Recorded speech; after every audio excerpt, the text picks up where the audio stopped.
बिस्मिल्लाहिर्रहमानिर्रहीम। अस्सलाम वालेकुम नाज़रीन, आप यूट्यूब चैनल देख रहे हैं। मैं इमरान खान हूँ। यानी जब आदमी मुश्किल में होता है या प्रॉब्लम में होता है तो वो कितना फ्लेक्सिबल हो जाता है, लेकिन जैसे ही उसे ताकत मिलती है और जैसे ही उसके बाद इख्तियार आता है तो एकदम वो शख्स जो है, नॉर्मली लोगों का ये रवैया होता है कि वो शख्स साथ ही फ़िरौन बन जाता है, साथ ही वो शख्स जो है वो जालिम बन जाता है। यानी मैंने ये एक दफ़ा नहीं कई दफ़ा देखा है। जैसे ही कोई डिक्टेटर प्रॉब्लम में आता है ना तो उसको जमहूरियत याद आ जाती है, वो अच्छी अच्छी बातें करता है, वो मुज़ाकरात की बातें करता है, वो हुब्बुल वतनी की बातें करता है।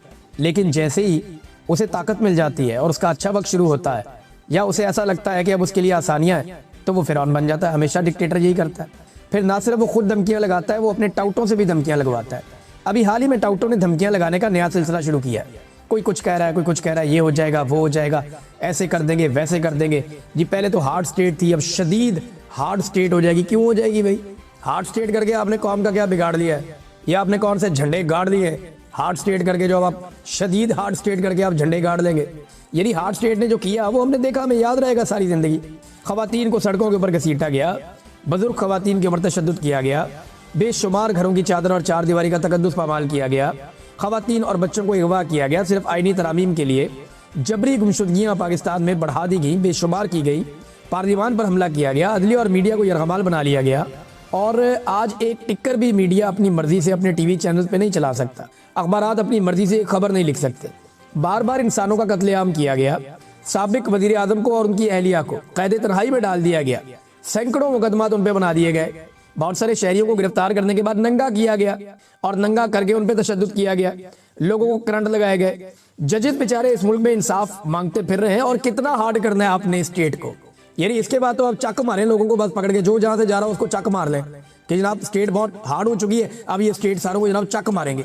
चक मारो फिर दुकान, या अपना मुंह जो है उससे ईंट तोड़ के दिखाओ। और कितनी स्टेट को हार्ड करना है आपने? क्या लोगों को जिंदा दरगोर करना है? वो भी करके देख लें। पाकिस्तानी अब डरेंगे नहीं, ना पाकिस्तानी डरने वाले हैं। ये आज इमरान खान साहब की बहनें दोबारा जाएंगी अडियाला जेल के बाहर, क्योंकि आज मुलाकात ना करवाने का दिन है।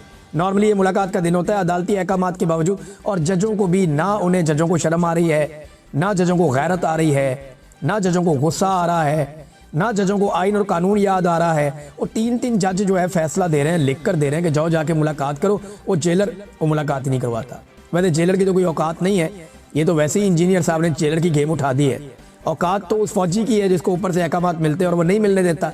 फौजी कर्नल इमरान खान साहब बताते हैं ना कि वो मुलाकात नहीं करने दे रहा। तो अडियाला जेल के बाहर आज फिर धरना होगा। और ये सिर्फ वहाँ पे नहीं होगा, हलीमा खान ने 10,000 लोगों को बुलवाया। उन्होंने कहा जी 10,000 लोग हमारे साथ आए, उन्हें आवाज़ दी है। ये उस इमरान खान की बहनों ने आवाज़ दी है जो इस कौम के लिए जेल काट रहा है, और ये सारे जानते हैं कि वो कौम के लिए जेल काट रहा है। इमरान खान के लिए कौन सा मुश्किल था? वो दुनिया के जिस मुल्क में चाहता, जैसी चाहता ज़िंदगी गुजारता, उसकी एक झलक के लिए पाकिस्तानी तरसते रहते। पूरी दुनिया में उसका बहुत बड़ा फ़ैन क्लब है। वो सिर्फ क्रिकेट में कमेंट्रीज करता तो दुनिया की सबसे बड़ी सेलिब्रिटी बन के रहता, लेकिन उसने मुश्किल रास्ता चुना। वो अपने लोगों के लिए जेल में चला गया, और जेल में जाने के बाद वो तकालीफ बर्दाश्त कर रहा है। आज वो शख्स जो कौम के लिए मार खा रहा है, उसकी बहनों ने कौम को आवाज़ दी कि 10,000 बंदे आओ। ये तो उन्होंने मिसाल के तौर पे कहा, लेकिन उन्होंने कहा बड़ी तादाद में बंदे आओ। अब देखना ये है कि आज के दिन में इतनी बड़ी तादाद में बंदे वो पहुंचते हैं, नहीं पहुंचते, क्या होता है। लेकिन अहकामात तो जारी किए गए हैं पार्टी की जानिब से भी कि लब्बैक कहा जाए। अब सिर्फ पाकिस्तान में नहीं, दुनिया भर के अंदर ये एहतजाज हो रहे हैं। बरतानिया में एक मरतबा फिर यहाँ पे बर्फबारी हो रही है। पिछले 2 दिन से मैं ये विटनेस कर रहा हूँ कि रोज़ाना बर्फबारी होती है बरतानिया के मुख्तलिफ शहरों में। वहाँ पे लंदन में चाहिए, मैनचेस्टर में, बर्मिंघम में, हर तरफ बर्फबारी का मौसम है, ब्रेडफोर्ड में। तो ये एक मरतबा फिर जो बरतानिया में पाकिस्तानी शहरी हैं वो कॉन्सुलेट्स के बाहर और जो एम्बेसी है उसके बाहर धरना देकर बैठेंगे और इमरान खान साहब की बहनों के साथ, इमरान खान के साथ इजहार यकजहती करेंगे। उसके अलावा ये एक प्रोग्राम डरबन में भी हुआ, साउथ अफ्रीका में। उसमें ओवरसीज पाकिस्तानियों ने बड़ी तादाद में शिरकत की, और वो भी अब स्ट्रीट मूवमेंट चला रहे हैं कि ओवरसीज पाकिस्तानी भी स्ट्रीट मूवमेंट के अंदर हिस्सा लेंगे।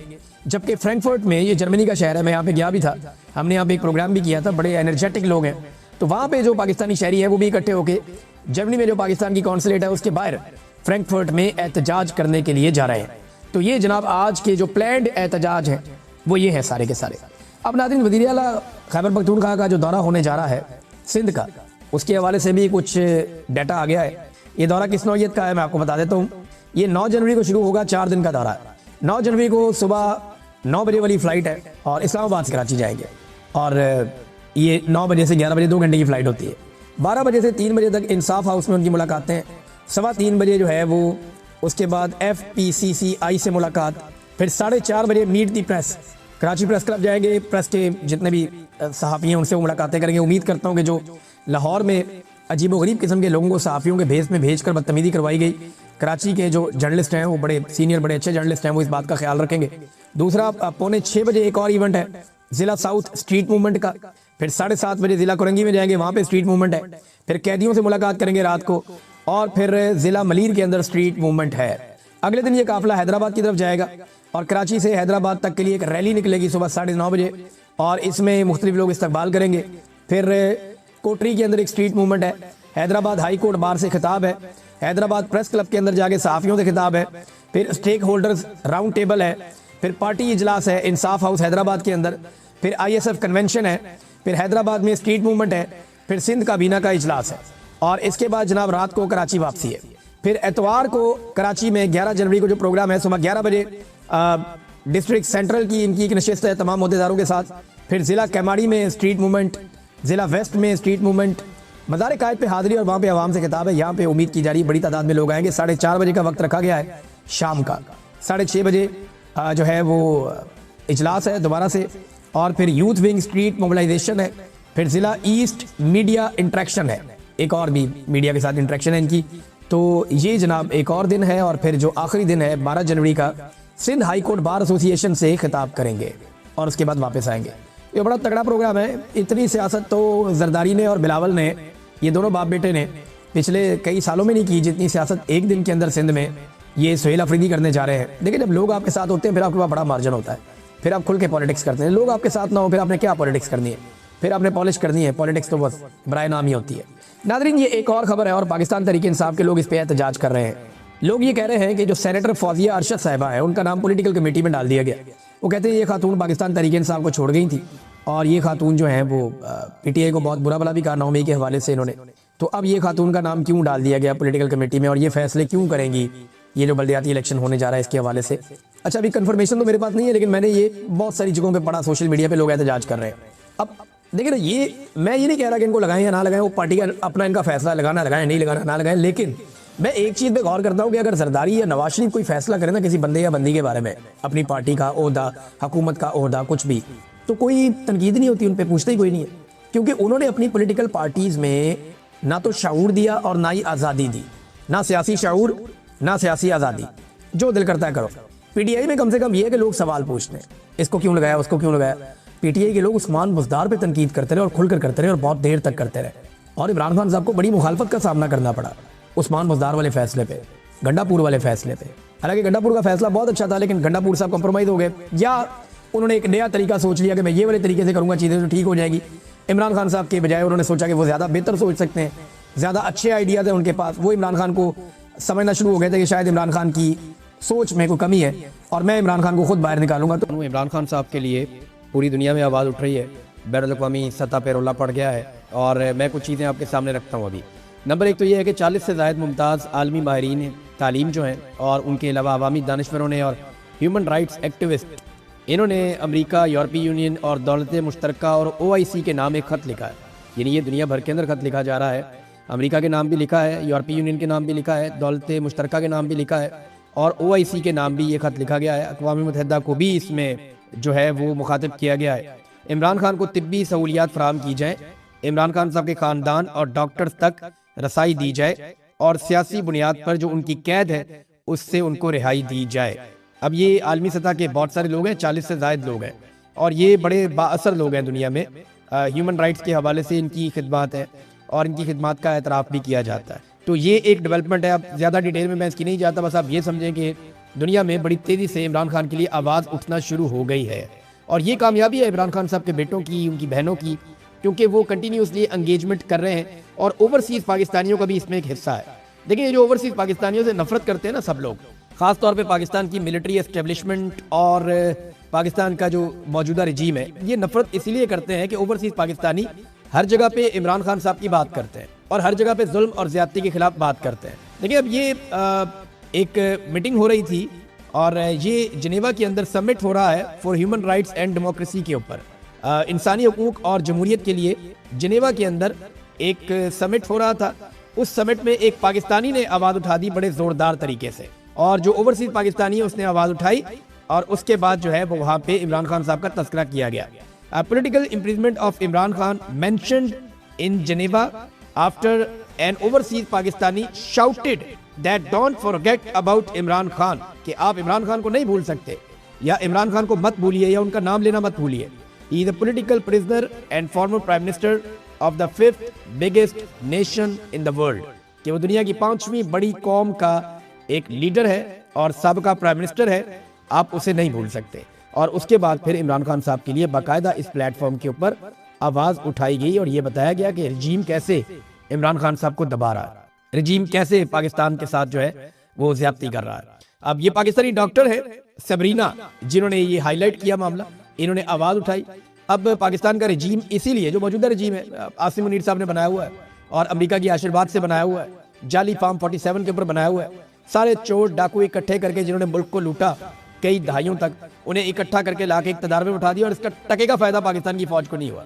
ये बात मैं बार बार कहता हूँ कि ये पाकिस्तान की फौज को इसका टके का फायदा नहीं हुआ, बल्कि उल्टा उनका नुकसान हो गया और फायदा चंद लोगों ने उठा लिया। ये माफिया सियासतदान और ये चंद जर्नैल, इन्होंने फायदा उठा लिया और पाकिस्तान की फौज वो पाकिस्तानी आवाम से दूर होती चली गई और ये सब जानते हैं, इसके अंदर डकी छुपी बात कोई नहीं है।